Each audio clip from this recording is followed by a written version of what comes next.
Vamos lá, queridos. Caleja entrevista o professor Trevisan. Vamos ver aqui o que foi essa conversa. Vamos trazer o professor Trevisan?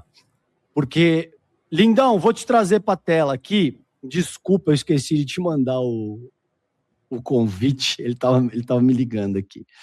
Professor Leonardo Trevisan, tudo bem? Como é que você tá? Boa noite, querido. Como é que você vai, César? Você está corrido aí. Eu estava com medo que você estava no ar, aí eu falei, ih, rapaz, como é que ele vai resolver esse problema? Mas resolveu, tá bom. Muito bem.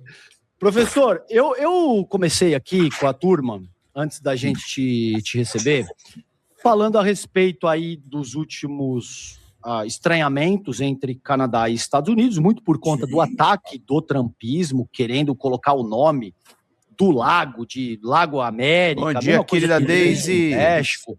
O Canadá respondendo, dizendo que vai taxar dólar por dólar e que 20 bilhões já vai começar aí, principalmente com questões que podem avançar para a energia, que é fundamental, petróleo e coisas dessa natureza. É onde o bicho pega para o lado americano. Queremos te ouvir, Trevisan. O palco é teu, a provocação inicial é sobre esse conflito Estados Unidos e Canadá, porque isso também tem uma dinâmica muito similar. Eu estava dando conta de quem é o Daniel Pérez. Eu vou fazer essa provocação a seguir para ti, com o que eles estão tentando fazer no hemisfério inteiro, não é só no Canadá. Eles também estão fazendo isso com o Brasil, né? É contigo, Trevisan, a gente te escuta, querido. A lógica, você falou tudo. O que eles estão fazendo com o hemisfério é esse o ponto. Né? Não há nenhum limite. Né? Essa é a questão. Porque se a gente não olhar para isso aí, a gente não entende o fundo do poço. Né?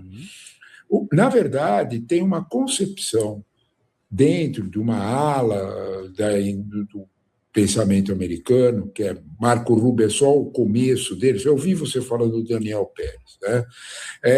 É só o começo dele, de que olha para a América Latina, para a América inteira, norte, central e sul, dizer nosso território. Eles fazem uma leitura da doutrina Monroe que não adianta tentar explicar. A doutrina Monroe é outro papo. Em 1823, era América para os americanos, era o seguinte, Inglaterra e Espanha tiram as garras daqui. Era outra história. Não era, os Estados Unidos não tinham força alguma para tomar conta da América em 1823. Né? Então, eles mal e mal podiam ser aguentados, a Inglaterra não retomar. É outra história. Né? Então, quando a gente olha para isso, né, é claro que os Estados Unidos estão vendo isso com esse contexto. No caso canadense, eu tenho uma sensação que o caso canadense, né, ele é uma provocação muito bem urdida, né, e, mais uma vez, um profundo recado aos aliados todos. Se nós fazemos isso com o Canadá, nós vamos fazer com qualquer um. É isto. Se não, é claro que tem a ver com a América, mas tem a ver com um recado para o mundo todo. Porque, de novo, está se repetindo o episódio do Irã. Precisamos recordar isso. Né? No Irã, quando a guerra começou, eu nunca me esqueço, 28 de fevereiro, no dia 26 de fevereiro, o genro do Jared Kushner e o Steve Witkoff estavam com os negociadores iranianos e receberam uma proposta dos negociadores iranianos absolutamente interessante. Os negociadores iranianos, para começo de conversa, diziam, olha, vamos aceitar a IEA, vamos aceitar a energia atômica, Bom dia, a vigilância. 2 dias depois, eles são bombardeados por Israel. Mais ou menos, guardadas as devidas proporções, o Irã não é Canadá, mas aconteceu a mesma coisa. Eles estavam em uma ativa negociação comercial com o pessoal do Departamento do Comércio, quando caiu uma bomba em cima deles. Que, aliás, a diplomacia canadense, para não tornar as coisas pior, né, ainda piores, a diplomacia canadense mantém o silêncio diplomático. Ele não diz o que os Estados Unidos exigiram. O que o Canadá fala na noite de sexta-feira, quando o Michael Carney berrou e disse, estamos fora. O que os... Porque eles vinham negociando há mais de mês. O que aconteceu nessa exigência? Se a gente não olhar para isso, não entende a crise. Né? Há até o New York Times publicou isso hoje, né? De que o Canadá, os Estados Unidos estavam exigindo uma mudança cultural do Canadá, que era não mais enviar as etiquetas em francês. Ora, a reação do governo, claro que no Canadá isso tem um sentido brutal, mas isso poderia ser negociado, isso não era para tal gritaria do Canadá. Né? Para tal situação, porque veja bem, a gente precisa olhar do que nós estamos falando. Não adianta a gente tapar o sol com a peneira. A economia norte-americana precisa muito menos da economia canadense do que a economia canadense precisa da norte-americana. Vamos deixar isso bem claro. Tá? Porque o Canadá vende. O Canadá caiu no conto, né, que qualquer dono de padaria não cai. Nenhum dono de padaria tem um freguês só, nenhum. Consulte o seu Manuel da esquina lá que você vai ouvir. Né? Ele não compra trigo de um freguês só, porque senão, um dia que o freguês ficar bravo com ele não tem pãozinho. O Canadá não percebeu isso aí. Né? O Canadá vamos lá, tem gente, uma vamos economia pingar acoplada diretamente aos Estados Unidos. Eu fui conferir os números, César. O Canadá exporta para os Estados Unidos 272 bi, foi isso que ele exportou o ano passado. Né? Isso é 90% das exportações canadenses. Né? É muito grande, né? Isso é mais ou menos o que o Brasil exporta também.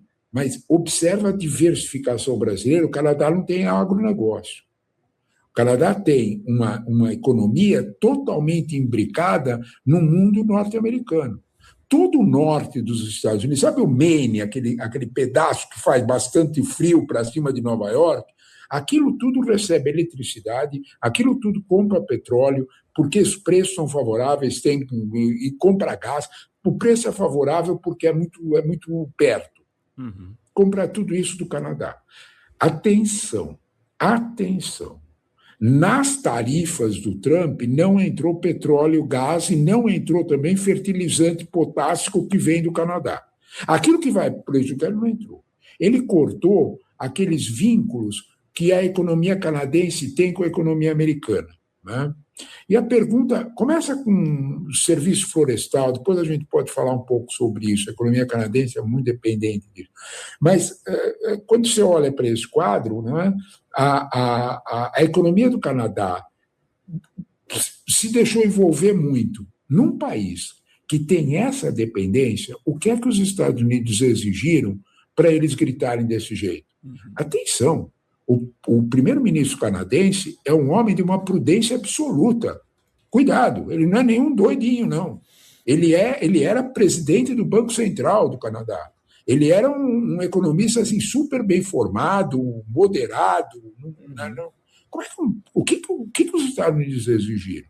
Nós vamos para o caminho da especulação, não é, César, se a gente tentar fazer isso. Mas parece notório que a gente precisa juntar as coisas. Sexta-feira foi o dia em que, no desespero, o governo Trump colocou o Scott Bessent para falar. Scott Bessent é um outro sujeito de mercado financeiro, ele não falaria esses absurdos que ele falou sábado de graça. Gente de mercado financeiro mede o que está falando porque tem amanhã, eles sabem disso. Né? Então, o que aconteceu foi que, na sexta-feira, o Trump percebeu o atoleiro do Irã, percebeu os números novos da pesquisa, baixou mais ainda. Ele está em 31% de aprovação. A guerra do Vietnã, lapsus língua, a guerra do Irã está em quase 80%, né, de reprovação. Então, e ele tem... Quanto tempo ele está da eleição? 4 de novembro, cara. Né? Aí ele vem com essa história de bloquear o Irã economicamente, depois a gente pode discutir a viabilidade disso, observe o silêncio, e a única frase da China, não é bem assim, foi isso que a China falou. Só isso. Né? A China não precisa falar nada, ela só diz, não é bem assim. Nós não vamos fazer, ponto. Porque do mesmo jeito que o Canadá depende dos Estados Unidos, desculpe o que eu vou dizer, o PIB da China é 50% maior que o PIB dos Estados Unidos, 50% maior que o da China. Mas é quem depende de quem? Os Estados Unidos dependem da China. Aí tem aquela palavrinha mágica, terras raras aí nessa história. Né? Então, quando você olha nessa história, né, o que os Estados Unidos exigiram do Canadá? Provavelmente exigiram do Canadá alguma declaração muito enfática no estilo que eles estão começando a exigir de outros países, provavelmente. Nós vamos condenar o Irã, vamos sair de perto. O Canadá disse, eu não vou fazer isso. Isso, nós vamos nos isolar, o Canadá.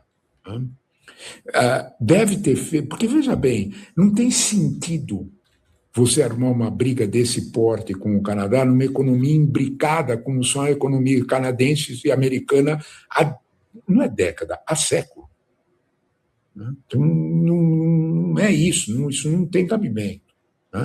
Os Estados Unidos têm heranças com o Canadá muito importantes, vínculos e tudo mais. 2, César, eu fui olhar porque eu achei que a minha cabeça estava... Bom dia, Aline! César, o Canadá tem 40 milhões de habitantes, César.